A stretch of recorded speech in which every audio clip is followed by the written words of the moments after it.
Okay, ito pag-usapan natin si Mr. Contempt.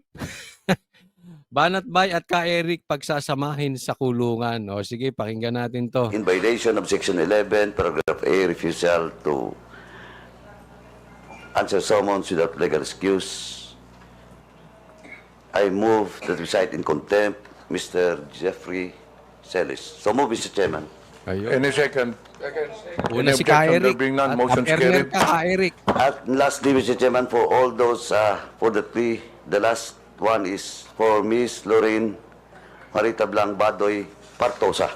Oh, yun. We have a letter addressed to this committee with the Kakaibang tao to, no? Kung merong tore na tagahuli at taga-kidnap, na magtagahuli ng illegal, eto naman si si Paduano taga-contempt, ha. O sige, magtawa kayo, magpakasaya kayo habang nakaupo si BBM at saka si Tambaloslos. Sige, enjoy! regards to the subpoena ad certificandum that was issued to Miss Badoy. She's now in Hong Kong, and attached is the travel schedule and ticket. Before I move, Mr. Chairman, I respectfully move that once again, may we ask the Bureau of Immigration to the travel records of Miss Badoy. So move, Mr. Chairman. Any second? Any objection? There being none, motion carried. Now, Mr. Chairman, may I respectfully move that we cite in contempt Ms. Badoy Partosa in violation of Section 11, Paragraph A of our internal rules for refusal to answer summons without legal excuse. So move, Mr. Chairman. Ayan, ikukulong na. Any objection? Ikukulong na. Si Badoy tsaka si Ka Eric, baka pag-uwi dito, dadamputin na. O, ganun yan. Isa-citing contempt na kasi hindi raw sumipot at walang excuse. O, kailangan mag-excuse letter kayo dyan sa mga principal na yan. Ha? There being none, motion carried. Now, in the case of Ms. Mary Jane Kiambao Reyes, Mr. Chairman, we have received a copy of her letter. He's now abroad, and for the record, she was present last hearing, Mr. Chairman. And with this, Mr. Chairman, he was just invited into today's hearing, and I think the content of this her excuse letter is valid. So, me might as well invite Ms. Mary Jane Kiambao Reyes for the next hearing, Mr. Chairman. May excuse siguro dahil nag-sorry to si MJ at saka nag-iyak-iyak. No? So, naunawaan na rin siguro. Nagkaroon ng konting puso itong mga ito. Pero pinapatawag pa rin. Next hearing. So, ibig sabihin, may hearing pa. Ha? Hindi talaga titigil to. Hindi titigil ito mga ito hanggat agatasan nila yung grandstanding na hearing na yan until such time na wala na sila, hindi na sila congressman. O after matapos na yung 19th Congress. Now, in the case of Mr. Aaron Peña, he was also present in the last hearing, but now he sent us a letter, reply to the invitation to today's hearing. Nasa Davao po siya ngayon, tapos may event. No? So, since he was present last hearing, once again, Mr. Chairman, we will just invite Mr. Aaron Peña in the next hearing. Now, Nasa in Davao. the case of Iimbitahin ulit next Mr. year. Ernesto Abines Jr. and Mr. Abines. Elmer Hugalbot, that was issued the subpoena last hearing, we have received a copy, a reply letter coming from both Mr. Abines and Mr. Hugalbot. And again, the reason why they're not present in today's hearing is all about their financial capacity. Si Abines saka si Ubalgot ba yun? Financial problem. Kaya hindi maka-attend. Tingnan natin gagawin ni Paduano. In attending this hearing. That's why, Mr. Chairman, I respectfully move that we will once again issue the subpoena ad certificandum to both Ernesto Abines and Mr. Elmer Hugalbot, and for this committee to address the issues of financial capacity of Mr. Abines and Hugalbot. Yun. Sasagutin. Oo. Sasagutin yung kanilang financial needs. So, siguro yung eroplano, ayan. Siguro, tayo na pong kumuha ng ticket. So that Ayan, oo. Eh, ako nasa US ako, ha? Kung sakali ako ipapatawag, financial ano rin, difficulties, no? Oh, papatawag niyo ako, nasa US ako. At saka ano, business class, first class po kasi nasusuka ako pagka sa economy. Kasi dikit-dikit doon, tsaka nasa likuran. So gusto ko nasa harapan, kaya business class, ha? Maliwanag yan. Okay? Ayoko ng budget airlines. Hindi, hindi, hindi. Joke lang, joke lang, joke lang. Mamaya magagalit na naman si Paduano. Ano, mga arte-arte mo? Mga arte-arte mo? Gusto mo? Ah, gaganyan-ganyan na naman yan. Joke lang yan, ha?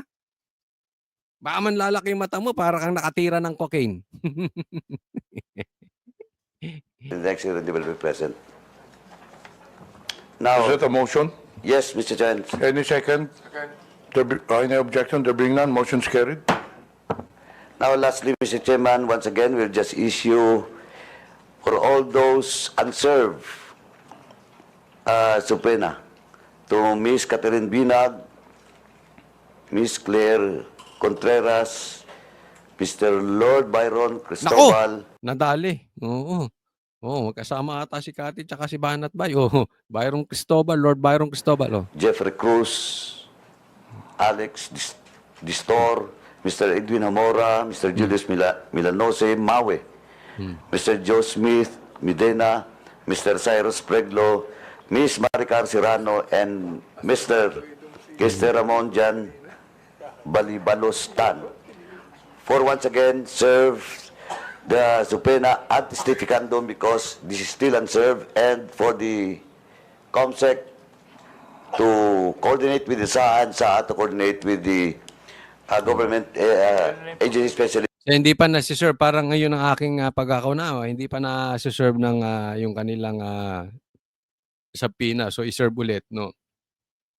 Pero delikado dito dahil alam naman natin yung problema sa SMNI nagsimula kay Ka Eric. Hindi natin sinisisi si Ka Eric, pero ibig sabihin una pa lang ginamit na si Ka Eric para pag-initan nitong mga 'to. Oh, baka at saka 'to si Banat Bay, alam naman natin ito'y dinemanda ng mga bata ni Tamba, no? So, kung hindi ako nagkakamali 7 na po ang demanda nito, no, puro sa mga bata ni Tamba. Una si Saldico, tapos si Trillanes, tapos si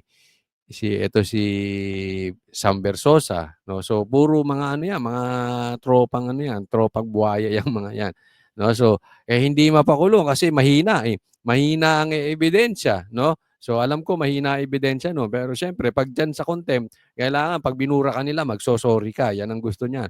Pagka may sinabing ganito, ganyan, ganyan, pagka hindi contempt ka, talagang baka mamaya pagsamahin pa sa kulungan itong si Ka Eric. O parehas kayong taga SMNI, Ka Eric, Banat Bay. O parehas kayong laging bumubula ang bibig, lagi kayong galit. O ngayon lagi nyo kaming mainit kayo sa mga komunista. Aroy, naku, aroy. Naku, delikado. Baka pagsamahin tong dalawa sa kulungan. The PNP for this subpoena ad testificandum for all those mentioned names to be served for the next hearing, Mr. Chairman. So move. Any objection? There being none, the motion's carried. Ayan. Ipaliwanag lang natin konti dito. No? Siguro nabalitaan nyo na, hindi ko na ipapakita yung video, na si BP Sara ay nasa Pilipinas na. Okay? Bagamat ang kanyang tatay ay nandoon pa rin, umuwi si BP Sara dito. No? Baka naman ang nasa isip, ako in my opinion lang nasa isip ni BP Sara na just in case, di ba alam naman natin, spare tire ang Vice President Spare tire. Just in case lang nasa ospital at may sakit si BBM. Halimbawa, hindi tayo nagbibintang. Halimbawa lang, tapos biglang namatay. Napaka-importante na nandito si BP Sara. Kasi kailangan niya manumpa agad. Isipin mo kung si BP Sara ay baka nasa Hague at namatay si Marcos, baka magkaroon ng constitutional crisis. Mababakante yung lugar Tapos hindi siya makauwi agad. O, di ba? Baka mamaya merong mga abuso or nananamantala sa posisyon, harangin yung pag-uwi ni VP Sara. That is possible. Cancelin mo lang passport nun. Paano uuwi yun? Di ba? O, wag munang pauwiin niya si VP Sara. For the meantime, gawa tayo ng issue rito. Halimbawa lang ito I'm just thinking out loud, no?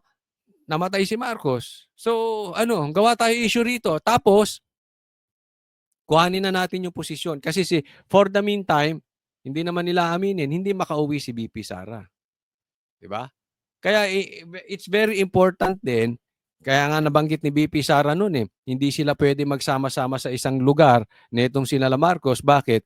Kasi siya yung parang survivor. Anong tawag niya doon? Destined survivor ba yun? Basta hindi ko maalala yung binanggit niya. But ibig sabihin, pag sakali naman binomba or namatay si Marcos, may nangyaring masama, nagkasakit.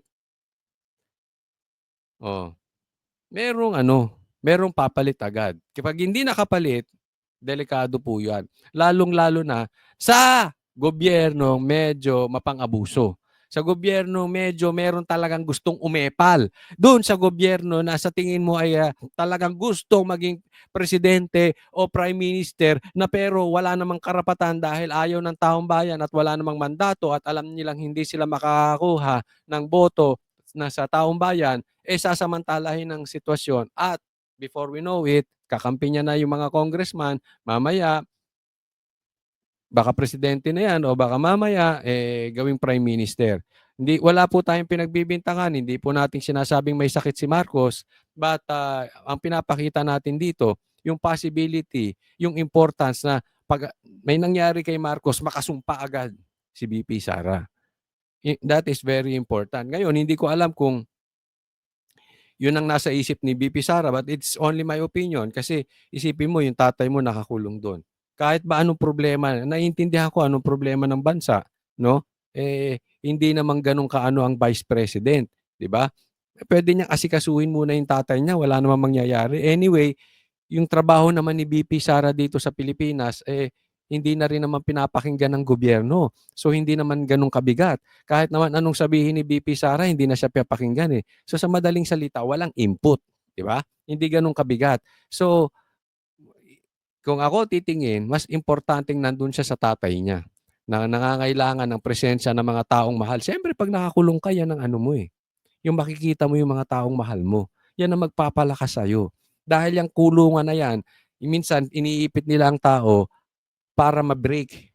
Minsan ang tao matapang just like PRRD or Pastor Kibuloy. Kaya yung kinukulong just to break them. Tapos sumunod na doon sa gusto ng gobyerno na ilaglag ang mga Duterte.